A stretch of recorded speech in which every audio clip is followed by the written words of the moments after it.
Hello students, this is Harpreet Kaur Baweja, Assistant Professor of English at Government PG College Sector 1 Panchkula. Today I'm going to talk about nouns, their kinds, nouns whether they are singular or plural, and certain errors in the usage, how to correct them. Students, in the previous session I had done parts of speech with you. We did what parts of speech mean, how many kinds of parts of speech are there. Then we also learned how to identify these parts of speech in sentences, and we also saw how one word with certain modifications and alterations in it can be used as different parts of speech in different sentences, and how the same word can act as different parts of speech, conveying multiple meanings in different situations. Today, I plan to do nouns in detail with you. So, if you remember and try to recall, nouns are naming words as we did earlier. Nouns are the names of person, place, thing, an idea, a quality, or an action. And on this basis, nouns are further categorized into four kinds, that is, common noun, proper noun, collective noun, and abstract noun. Let us see the difference between common noun and proper noun. When we say a city, a river, a bank, a newspaper, or a poet, we are using these words in a general sense. It can be any city, any river, any bank, or any newspaper. But when we become specific in our reference and we name a particular city, say Chandigarh, or a particular river, say the Satluj, or the Brahmaputra, or the Kaveri, or a particular bank like the State Bank of India, or a specific newspaper, that is the Indian Express or the Hindu or the Times of India, and a particular poet like William Wordsworth, we are being specific in our reference. So these specific names would come under the category of proper nouns, and those which were used in general sense, they will be called common nouns. So what are common nouns? It's a name given in common to every person or place of the same class or kind. And what is a proper noun? It is the name of some particular person or place. Things to remember with respect to proper noun and common noun is this, that a proper noun always begins with a capital letter and does not take an article. Look at this sentence. If we say the Ashoka was noble king, it's wrong. Why? Ashoka is the name of a particular king who ruled India in history. So Ashoka will not take any article before it. And second sentence, which is the correct one, see, Ashoka was a noble king. So king is a countable noun and it is in singular, so it has to take the indefinite article a before it. A common noun does not need a capital letter, and it does take an article before it depending upon the sense and the specificity. For example, Revati has bought a study table. In this sentence, Revati is the name of a particular girl, and this word has been capitalized. The first letter has been written in capitals, being a proper noun. She has bought a study table. Study table can be any study table. It does not specify what kind of a study table. So it's a common noun and it has taken an article a before it, and see, the S of study table has not been capitalized. Let's move on. Let's look at the third kind of noun, that is a collective noun. As the name goes, it denotes a collection of people or things or places. It refers to a group taken together or spoken of as a whole. For example, his family is in Chennai. Now, family is made of a group of people who are connected through blood ties. Similarly, more such examples of collective nouns are listed at the bottom: crowd, mob, crowd of people, mob of people, team of players, jury, a panel of judges, committee formed with again a number of members, herd of cattle, flock of sheep, flight of birds, swarm of bees, bunch of grapes, bouquet of flowers, cluster of stars, or a cluster of huts in a hamlet, family, and parliament. These are all made by a collection or a group of something or some people or some places, and these will refer to a single unit taken as a whole, and these are all examples of collective nouns. Look at some sentences where collective nouns have been used. For example, the crowd has no discipline. Now you see, crowd here has been taken as a singular case. That is why the verb used with it is again singular. Present perfect tense, singular verb has. Then class has many inquisitive students. The class refers to the collective noun indicating a group of students. Class again has a singular verb, has. The fleet is a group of ships. The fleet is sailing towards the north, is sailing as a unit. So it is again being treated as singular. How do we know whether a collective noun is singular or plural? Largely, collective nouns are always taken in a singular sense, but sometimes the same collective noun is used as plural and sometimes as singular. Let us look at this difference. How is it possible? Look at the first sentence. The jury is unanimous in its decision. Now, here the jury, as a group of people acting as judges, they are united in something, that is in their decision. So they're working as a unit, as a group, as a whole. Hence the jury has been treated as singular, and therefore the singular helping verb is has come here. The jury is unanimous in its decision. There is no disagreement. They are all agreed to that decision.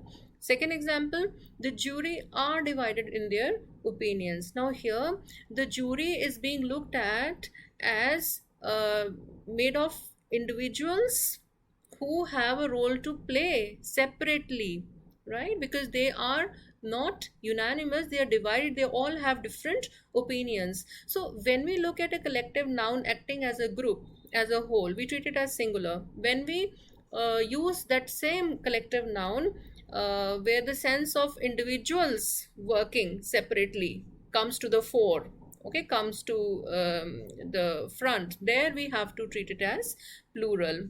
Look at another example of the same kind. The committee are debating the strengths and weaknesses of the project. Now here committee is involved in debating, in bringing out the positive and the negative of the project, and they are giving arguments and counter arguments. So here the members in the committee are being taken into account as separate individuals. So it has become plural in meaning. The committee is not working as a unit here because people are debating. They're divided into two groups. Some are talking about the strengths and some are talking about the weaknesses. And the committee was constituted last year. Here the meaning of committee is that of a single unit or as a whole. Hence it has been treated as a singular collective noun. Let's look at the fourth kind of noun, that is abstract noun. Now, abstract is something which cannot be perceived by our five senses. It cannot be touched. It cannot be seen. It can be felt. It can be thought of. So, abstract nouns are the names of quality, state, or action. That's how we define it. Look at the examples. Quality like brightness and hardness. State like boyhood, adolescence, youth, that's a state of human life, a particular period of human life. Boyhood and youth and adolescence, similarly childhood. Slavery is again the name of a state of being a slave, okay. And then the name of action, laughter, judgment, activity, even movement would fall into the category of an abstract noun. There is another thing which you need to remember, students, and that's this, that the names of subjects of arts and sciences, they are also abstract nouns. So when we say physics, chemistry, geography, history, these all will be looked at as abstract nouns. Now, how are abstract nouns formed? For example, they can be formed from adjectives. Kind. Now, kind is used for a person, right? He is a kind man. So kind is an adjective qualifying the noun man. From the adjective kind, by adding the suffix ness, you get the abstract noun kindness, which is that person's quality, which is that person's characteristic or trait. How to form abstract noun from a verb? For example, grow is a verb. Plants grow well in sunlight and water and air. And growth is the abstract noun which has been formed from this verb grow. Similarly, childhood is again the name of state of a period of human life. So it has been made from a common noun child. Now, abstract nouns are always treated as singular. If I have to use these abstract nouns in sentences, I'll say kindness is a noble virtue. So here I've used is by treating kindness as a singular noun. But the definite article the is used before these abstract nouns to show specificity. For example, the growth of child. Otherwise, no article will come before growth. Growth is desired by all organizations. So, what kind of a growth is not being answered in this last sentence, but what kind of growth gets answered in this phrase? The growth that is specific to that of a child, that pertains to a child. So the growth of a child. Let's move on. Now you have to form abstract nouns from the given words. See, lazy. Lazy is an adjective. A lazy boy, a lazy girl, a lazy student. So laziness is that trait, that particular quality. Qualities can be negative, they can also be positive. Mother, it's a common noun. Motherhood is the state of being a mother, that period when you are acting as a mother. So coward is again an adjective. Cowardice is the quality or the trait of acting like a coward, being timid and being fearful. Know is a verb. From know, knowledge is an abstract noun that has been formed. Flatter is again a verb, and flattery is the name of an action, right? You may like to know how knowledge is an abstract noun. Knowledge is the name of an idea. You cannot touch it or you cannot show it to anyone. So it's an abstract noun. Advise is a verb, and advice is again it's an abstract noun. See the difference between this pair of words. There's just one difference in spellings. The S has been replaced by a C while transforming it from a verb into an abstract noun, and otherwise the pronunciation is also different. For example, he advised me to think a lot before opting for a subject in my graduation, or he gave me good pieces of advice. He gave me good pieces of advice. So advise with a z sound and advice with a s sound. Think is a verb and thought is an abstract noun. Similarly, conceal is a verb and concealment, that's the name of an action, it is an abstract noun. Let's move on. Let's have some practice on what we have done so far. You have to point out the nouns and their kinds in the following sentences. First sentence, Socrates was famous for his wisdom.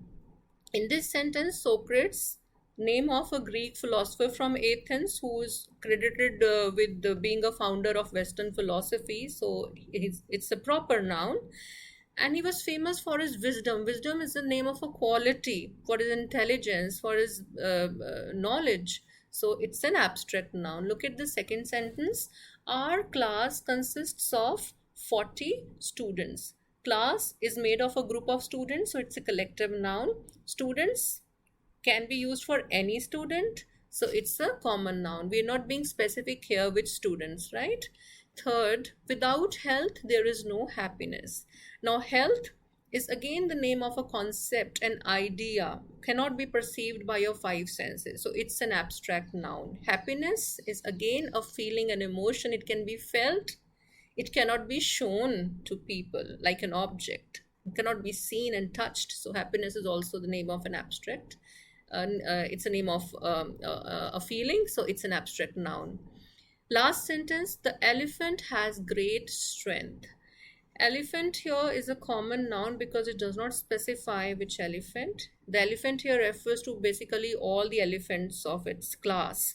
And strength is the name of a quality, being strong. So it's an abstract noun.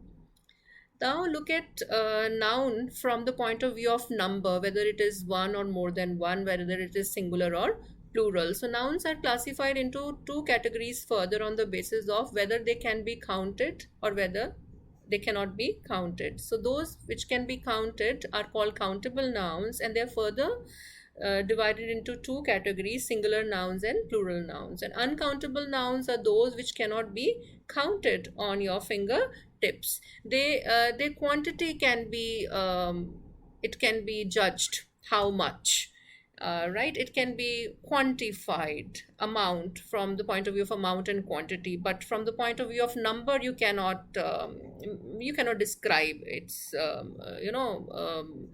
bulk in that sense. So rice, you will not say that 100 rice. I ate 100 rice. No, I almost ate um, 250 grams of rice in one meal today. That makes sense, right?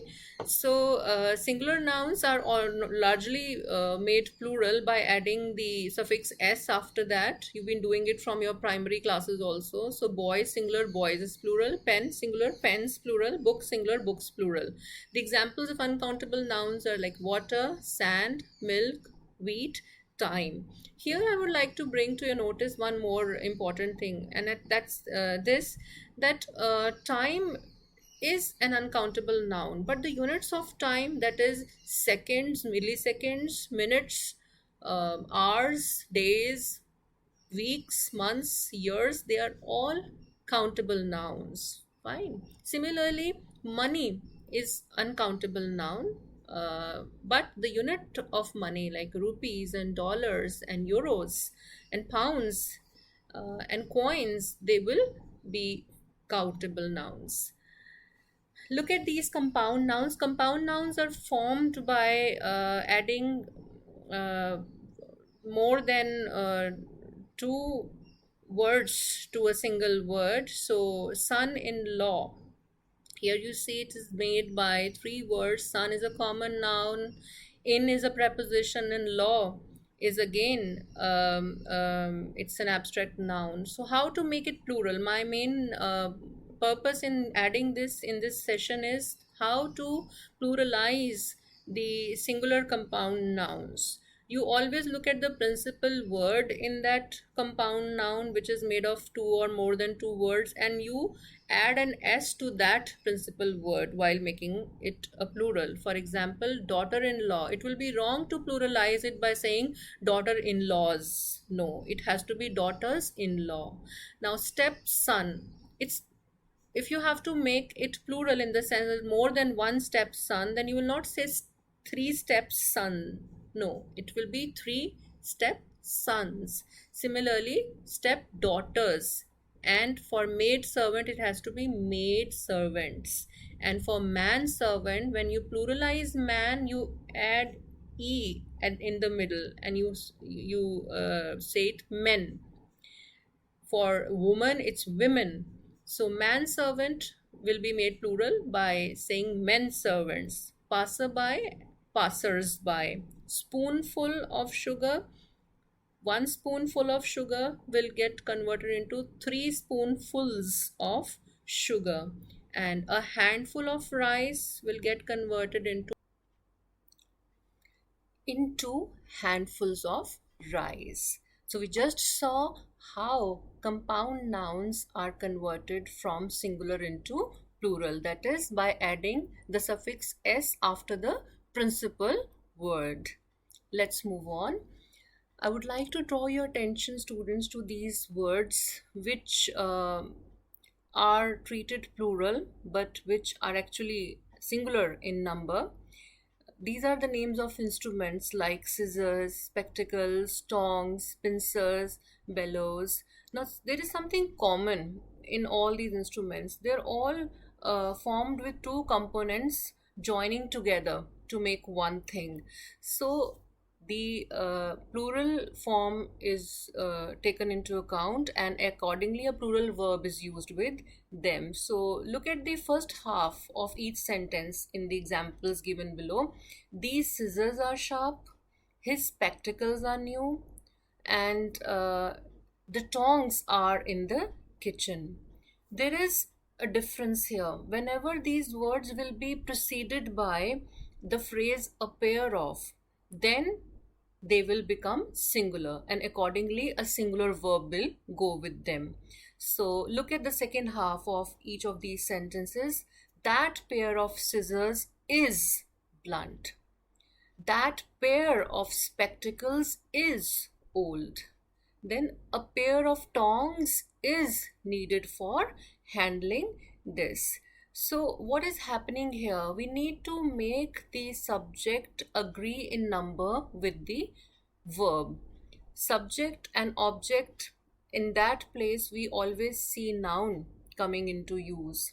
So we really need to know the number of the noun, which nouns are treated as singular, which nouns are to be treated as plural, to be able to make the verb agree to the nouns in number, to establish compatibility between the two. So scissors, spectacles, tongs, pincers, bellows are the names of instruments which are treated plural, but these same instruments, their names will be treated as singular if the phrase a pair of goes before them.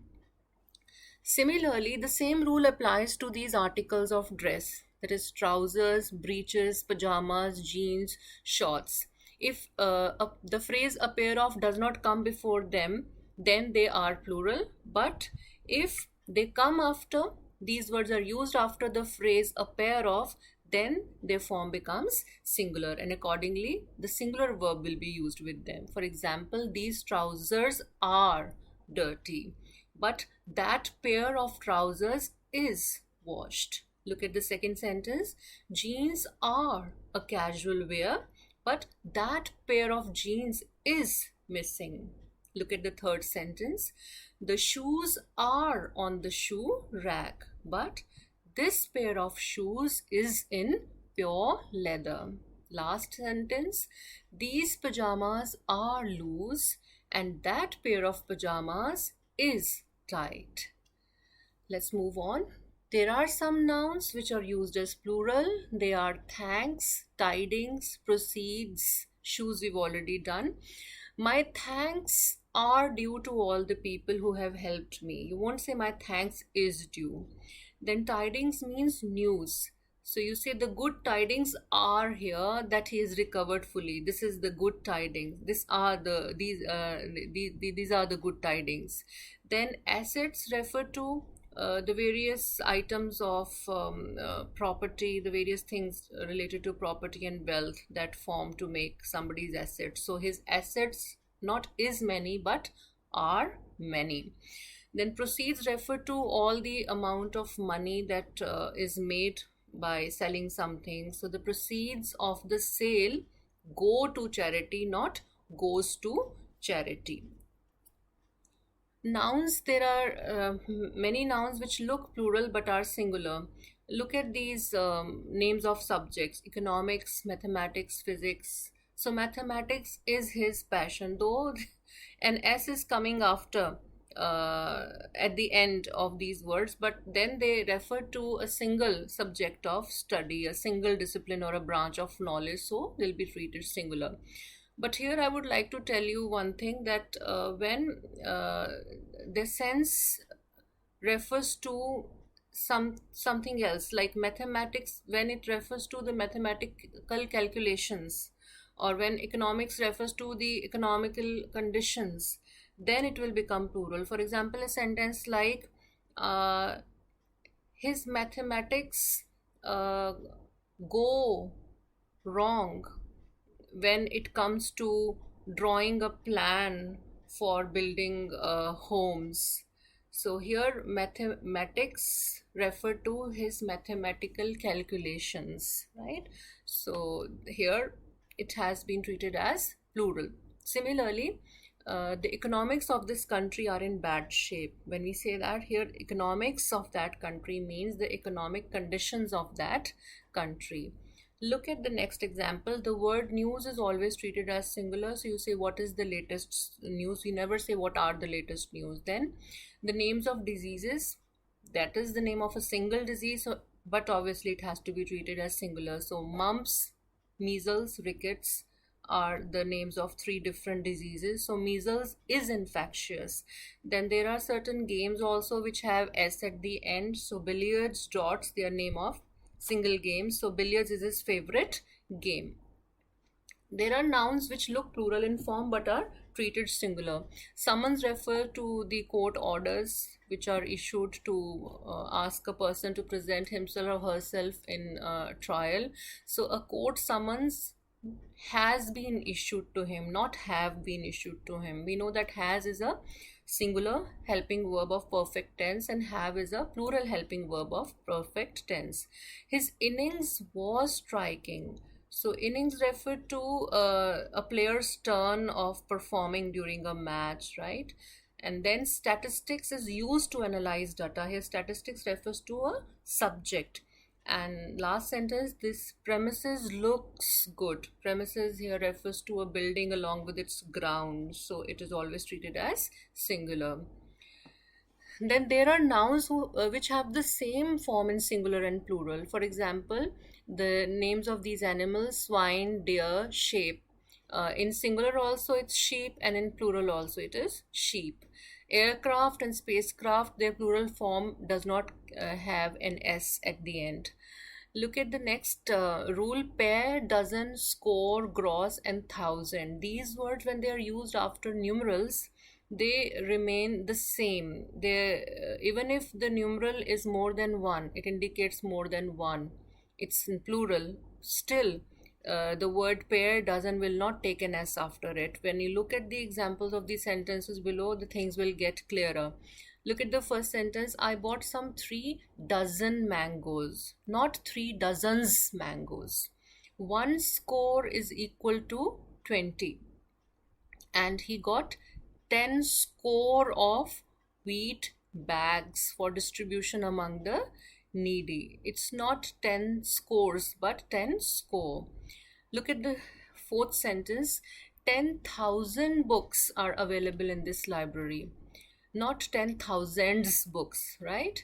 Last sentence: 1,000 people were in the concert. Then there are certain collective nouns which, though singular in form, but are always used as plural. They are poultry. These poultry are mine. Then cattle. Whose are these cattle? Then people. People are supposed to follow social distancing and wear masks these days. Then vermin refers to the flies and fleas and insects. So vermin are loosely breeding in the land field. So we see that all these collective nouns, they've used plural verbs with them. They've been treated as plural. Now this is really interesting and important also. See, you can make T 8 and plus plural 2. What does this mean? T refers to all the letters in the alphabet. 8 means it represents all the figures and digits, and plus also represents the symbols which are used. So students, letters, figures and other symbols can be made plural. How are they made plural? They are made plural by adding an apostrophe S, a comma and an S after them. So look at these examples. The first example, when you look at the word eradicate, and if we have to mention how many E's and how many A's are there in it, so while doing that you will put, if there are more than one E and one A, then you will put an apostrophe S after E and A. So you will write there are 2 E's and A's each in the word eradicate. Second sentence: dot your I's and cross your T's. Kiss your W's and bite your V's. 2 5s are 10. That is 2 into 5 is 10. Then 4 2s are 8. So you can see the digits and the letters, when they are in plural, they have been followed by an apostrophe S. Practice time. Put on your thinking cap and let us try to correct the errors in these pair of sentences. Look at the first pair. The cattle is grazing in the field. Cattle, we just did a minute before, has to be treated as plural. So is will be replaced by are.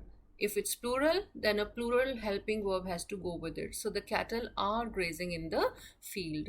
Second pair of sentence: most people is happy in this village. Simple. Most people are happy in this village. Third pair of sentences: the police has caught the thief. Now the police has to be treated as plural, so the police have caught the thief.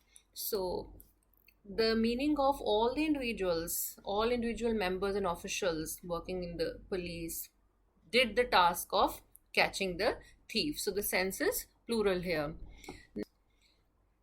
Next, my spectacles is broken. Now here it should be my spectacles are broken. But wait a minute.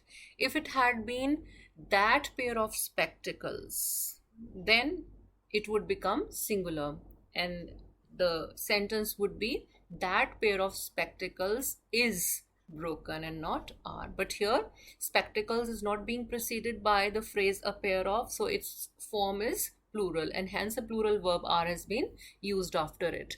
Then one should always try to mind one's p's and q's. Have you heard about this, minding one's p's and q's? It's an idiom and it means to conduct one's behavior very cautiously and to be very particular about one's words, and manners in society.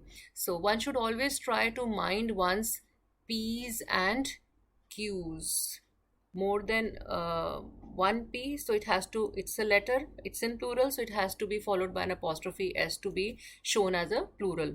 There are many g's and p's in this poem. That means there are a lot of g's and p's have come in the lines of the poem.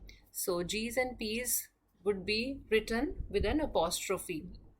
It is said that in old times, p's and q's referred to, I would like to talk about the previous sentence also. P referred to the use of please and q referred to the use of thank you. So the q, the last sound of thank you has been retained here. So when saying to mind one's p's and q's means to be very particular about one's courteous behavior, which makes use of a lot of pleases and thank yous, right? In that sense, it got curtailed and shortened to that level, to be mindful of one's p's and q's. So it's interesting to see how expressions evolve and how they, get put into use over a period of time. Next, a pair of sentences. All my son-in-laws are very bright. Now, see, son-in-laws is a compound word, and we did the rule regarding how to convert a compound word from a singular into plural. You have to look at the principal word and then you have to add an s after it. Now, in this expression, son is the principal word and not law. So, son will be made plural by adding an s after it and not law. So, all my sons-in-law are very bright. Next pair of sentences, my scissors needs sharpening. Here, scissors has to be treated as a plural, so the s of need will be removed from the sentence. It is in simple present tense and the main verb takes s after it only when the subject is singular, in case of affirmative sentences in simple present tense. Next, the last pair, the police is investigating the case. Here it has to be the police are investigating the case. Next pair, the committee is discussing this issue. Instead of that, it should be the committee are discussing this issue. Why? Because here the meaning is not that of a group. When we talk about committee, committee is not being looked at as a group or as a single unit. Here, all the members involved are being depicted as active because they're doing something, right? Each in his own right. So therefore it has become plural in sense and hence are has been used with committee. Similarly, look at the next pair of sentences. The cricket team is getting ready in the green room. They're not getting ready at the same time in the same manner, they're not working as a group. If the members of the cricket team are getting ready, so each individual member has been involved in conveying the sense of preparing themselves. So it has become plural again. So therefore the plural helping verb are has been used here. Next, a flock of sheep running in all directions has led to traffic jam. Why is it wrong? Because has is a singular helping verb and a flock of sheep is not conveying the sense of a singular noun. Why? Because it is strayed in all the directions. The flock is not moving as a single unit. All the member sheep, they have scattered all over the road to cause a traffic jam. So here the collective noun refers to all individuals rather than referring to just the group as a single unit. So the form of the collective noun flock has become plural. Lot depends upon how the word has been used in the sentence to decide whether it is singular or plural in case of collective nouns like these. So you have to be very careful. You have to catch the sense before deciding whether it's singular or plural. Similarly, look at the next pair of sentences. The family is not in agreement with one another. So that means there's a divide. So family is not working as a single unit. So again, here the sense depicts that all the individual members, their role has become important. Their involvement is there. So it has become plural, that they are not in agreement with one another. Next, the team have given a nod to the decision. Now here, it's something different. In this case, team is a collective noun, but here its sense is singular because all are united. All the members of the team are united in their decision. So it's working as a whole. It's coming together as a unit. So it is singular because they have given a green signal to the decision. So it should be the team has given a nod to the decision. Next pair of sentences. I take a 4 miles walk every day. Here, miles will be replaced with the word mile. I take a 4-mile walk every day. It's the same case as we did in that rule where the words like pair, dozen, score, gross, thousand, hundred, mile, and even year, if followed by a numeral, will remain the same in form as singular. So its form never changes even if it is being preceded by a numeral that depicts more than one in number. It will not have an s after it. So what have we learned today, students? We did nouns and its kinds. It has 4 kinds, that is common noun, proper noun, collective noun, and abstract noun. And on the basis of number, whether it can be counted or not, it is further categorized into countable and uncountable nouns. And countable nouns are further bifurcated into 2 kinds, that is singular and plural. If 1 in number, then that noun becomes a singular noun. If it's more than 1 in number, then it becomes a plural noun. Then we also saw how abstract nouns get formed from adjectives, verbs, and common nouns. We also did many rules related to the treatment of nouns as singular or plural, and we also did some correction of errors through practice exercise. These are the references which have been used in bringing this together, and always be happy to learn and keep growing and keep spending each day in a positive and productive way. Thank you so much.